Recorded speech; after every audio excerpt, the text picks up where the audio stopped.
Hello everyone, welcome to my channel Sasi's garden. आज मैं आपके साथ शेयर करूंगी पिटूनिया विंटर फ्लावरिंग प्लांट के बारे में पूरी इन्फॉर्मेशन। इसे किस तरह से लगाना चाहिए, कैसी जगह पर रखना चाहिए, कौन सी खाद देना चाहिए ताकि इसमें भर भर के आपको फूल देखने को मिले। तो पूरी जानकारी मैं इस वीडियो में आपके साथ शेयर करने वाली हूँ। वीडियो को लास्ट तक ज़रूर देखिएगा। चैनल पर नए हैं तो चैनल को सब्सक्राइब ज़रूर कर लीजिएगा। तो चलिए वीडियो को स्टार्ट करते हैं। तो सबसे पहले आप देख सकते हैं मैंने इस तरह से इससे पहले मैंने रिपोर्टिंग शेयर की थी। ये 3 प्लांट मैंने लगाए थे पिटूनिया के नर्सरी से ला करके। सबसे पहले इसके रेट के बारे में बात कर लेते हैं कि ये कितने का आपको नर्सरी में मिल जाएगा। नर्सरी में आप इस तरह का तैयार पौधा लेने जाते हैं तो आपको 20 रुपए में ये पौधा मिल जाता है। और हर जगह पर ही मोस्टली ज़्यादातर नर्सरीज़ में इसका यही रेट रहता है। बहुत ज़्यादा 25 रुपए होगा, इससे ज़्यादा का ये प्लांट नहीं मिलता है। तो इस तरह से नर्सरी में जा कर के आप तैयार पौधे ला सकते हैं। और इनके सीड्स भी आते हैं, ऑनलाइन सीड्स आप मंगा करके सीज़न स्टार्ट होने से पहले ही इनके सीड्स को लगा लें और इसमें से बहुत सारे पौधे आप तैयार कर सकते हैं सीड से। तो इस तरह से आप नर्सरी से या सीडलिंग वगैरह से इस पौधे को तैयार कर सकते हैं। दूसरा, इसे आप कटिंग से भी ग्रो कर सकते हैं। कटिंग से लगाने का भी एक समय होता है, तो उस समय अगर आप इसे कटिंग से ग्रो करेंगे तो बहुत ही आसानी से लग जाता है। विंटर में आप इसकी कटिंग को लगाएंगे तो आसानी से लग जाती है। तो ये इस तरह से फूलों से भरा रहे, इसके लिए हमें क्या क्या करना होगा। सबसे पहला काम है इसे फुल सनलाइट में रखना है। जितना अच्छी सनलाइट इस पौधे को मिलेगी उतनी ही अच्छी इसमें फ्लावरिंग आपको देखने को मिलेगी, उतनी ही अच्छी इसमें कलियाँ वगैरह बनती हैं। तो पहला सनलाइट। दूसरा है फर्टिलाइज़र। फर्टिलाइज़र जब मैंने इन पौधों को लगाया था, सिर्फ लगाते समय मैंने इसमें फर्टिलाइज़र दिया था काउडंग मैन्योर।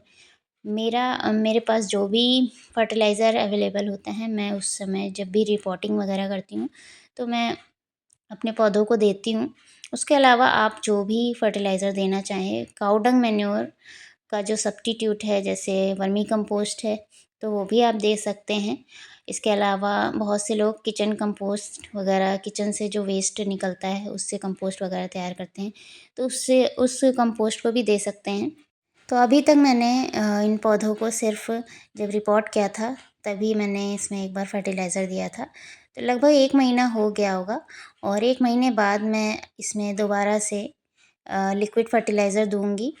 लिक्विड फर्टिलाइज़र भी मैं काउडंग मैन्योर का ही बना करके दूँगी। आपके उधर कंडे उपले वगैरह मिलते हों तो उसे आप रात भर भिगो दें। 1-2 दिन के लिए भीगा भीगा रहने दें ताकि वो अच्छे से जो है मेल्ट हो जाए पानी में। उसके बाद उस पानी को आप इन पौधों को मंथ में 1 बार सिर्फ दीजिएगा और देखिएगा किस तरह से इसमें फ्लावरिंग होती है। बहुत ज़्यादा हैवी फीडर प्लांट नहीं होते हैं, बस आपको इन्हें अच्छे से फर्टिलाइज़ करना होता है मंथ में 1 बार, सिर्फ 1 बार। और बीच-बीच में आप इसकी मिट्टी की गुड़ाई करते रहें। और जो सूखे फूल वगैरह होते हैं, जैसे इनके फूलों का जो टाइम पीरियड होता है खिलने का, 2 से 3 दिन तक इसके फूल आपको खिले हुए से नज़र आएँगे। तीसरे चौथे दिन आप देखेंगे कि हल्के से मुरझा जाते हैं और श्रिंक हो जाते हैं पूरी तरह से। तो ऐसे फूलों को आपको हटा देना है और हटाना है आपको बिल्कुल स्टेम के साथ हटाना है, वरना इस तरह से आप देख सकते हैं ये सीड्स बन रहे हैं। और सीड्स बनेंगे तो ज़ाहिर सी बात है पौधा अपनी एनर्जी सीड बनाने में लगाएगा। तो ऐसे में क्या करना है, आपको इस तरह से इसे तोड़ लेना है। अभी मैं आपको दिखाती हूँ इसमें किस तरह का सीड होता है। अभी उतना मैच्योर नहीं हुआ था, फिर भी मैंने आपको दिखाने के लिए इसे तोड़ा है। ये पूरा पीला हो जाता है, ऊपर का जो सीड के ऊपर का कवर होता है वो पूरा येलो कलर का हो जाता है। तो इसे आप जब खोलेंगे तो इसमें आपको इस तरह के ब्लैक ब्लैक छोटे-छोटे सीड्स दिखाई देंगे और यही सीड्स होते हैं, इन्हें ही मार्च अप्रैल में हम लोग कलेक्ट करके रखते हैं।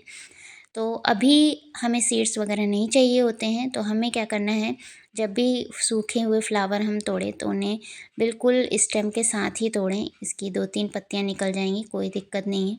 इसमें सीड्स नहीं बनना चाहिए, आपको इस तरह से करना है। तो आप देखेंगे बहुत ही अच्छी इसमें फ्लावरिंग होगी, पूरी एनर्जी ये फ्लावर बनाने में लगाएगा, ना कि सीड बनाने में।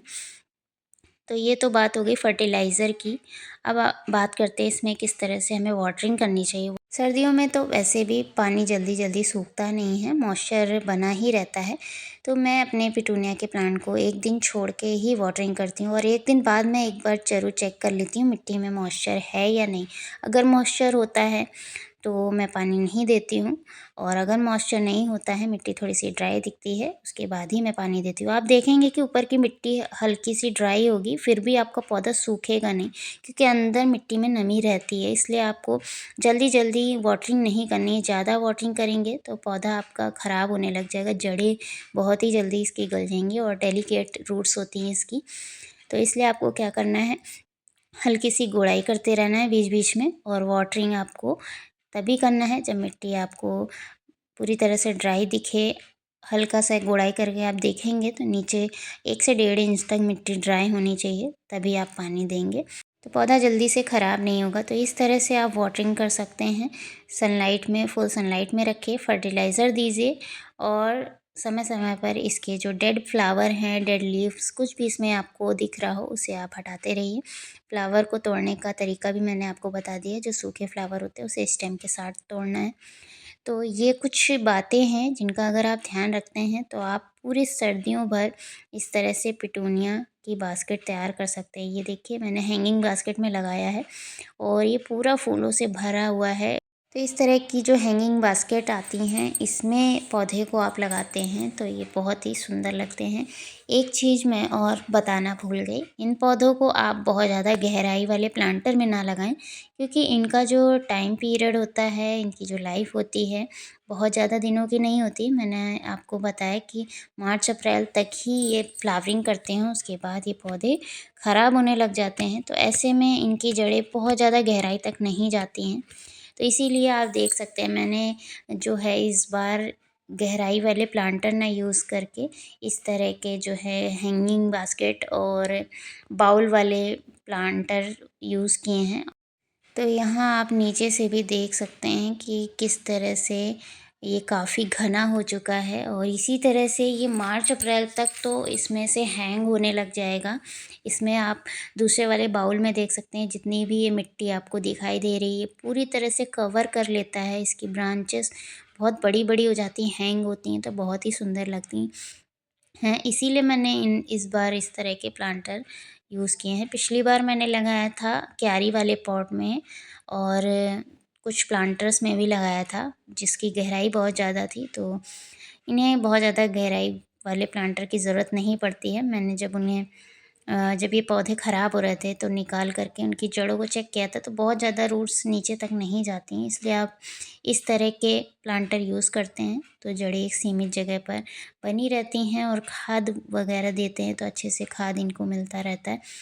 तो बहुत सारे लोग सोचते हैं पिटूनिया के जो प्लांट हैं उन्हें लगाने के लिए जो है कोकोपीट और तरह-तरह की जो खादें आती हैं उसका यूज़ करेंगे तभी फ्लावरिंग होगी, तो ऐसा बिल्कुल भी नहीं है। आपके पास जो भी खाद अवेलेबल हो आप उस खाद में इस पौधे को लगा सकते हैं। बस मिट्टी का ध्यान रखिएगा, मिट्टी अच्छे से जो है पानी इसमें से ड्रेन आउट होना चाहिए, पानी रुकना नहीं चाहिए। चिकनी मिट्टी हो अगर तो सैंड वगैरह यूज़ कर सकते हैं उसमें मिक्स करके, तब इस पौधे को लगाएँ। तो कुछ बातें हैं जिनका आप ध्यान रखेंगे, उनको अगर ध्यान में रखकर इस पौधे को लगाते हैं तो आपका पौधा कभी भी ख़राब नहीं होगा।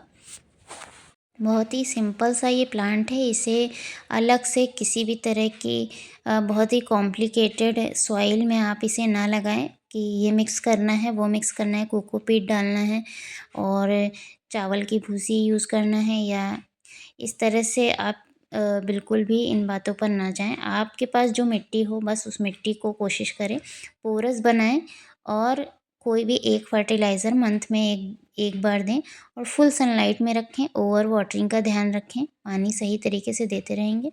तो बस इन सब बातों का अगर आप ध्यान रखते हैं तो आपके गार्डन में पिटूनिया प्लांट बहुत अच्छे से सर्वाइव करेगा और इसी तरह से पूरे विंटर्स आपको फूल देता रहेगा, फूलों से भरा रहेगा। तो ये सब चीज़ें हैं, ये सारी चीज़ें हैं जिनका हमें इस तरह के प्लांट को लगाने के बाद ध्यान रखना होता है। बाकी सॉइल मिक्सचर जो लोग बहुत ही ज़्यादा चीज़ें मिक्स करके यूज़ करते हैं, बनाते हैं सॉइल मिक्सचर, तो उनके भी प्लांट ज़रूरी नहीं है कि सर्वाइव ही कर जाएँ। कभी कभी ओवर फर्टिलाइज़र, ओवर जो चीज़ें हम लोग यूज़ करते हैं उसकी वजह से भी प्लांट ख़राब हो जाते हैं। तो ऐसा कुछ भी नहीं है, आप मेरे चैनल पर विज़िट करके इन प्लांट्स की रिपोर्टिंग देख सकते हैं मैंने किस तरह से की थी। और ये जो बाउल वाले प्लांटर हैं इसके नीचे तो पूरा किचन वेस्ट मैंने डाल रखा था और बहुत ही कम मात्रा में मैंने मिट्टी यूज़ की है जब मैंने इन्हें लगाया था। तो इस तरह से मैंने पौधों को लगाया है और आप भी लगा सकते हैं। और जो रिक्वायरमेंट है इन पौधों की इनको समय समय पर पूरी कर सकते हैं। तो आज का जो मेरा टॉपिक था वो आपको कैसा लगा, आज का ये वीडियो अगर पसंद आया हो तो लाइक करिएगा, कमेंट करिएगा। चैनल पर नए हैं तो चैनल को सब्सक्राइब ज़रूर कर लीजिएगा और बेल आइकन को ज़रूर प्रेस कर दीजिएगा।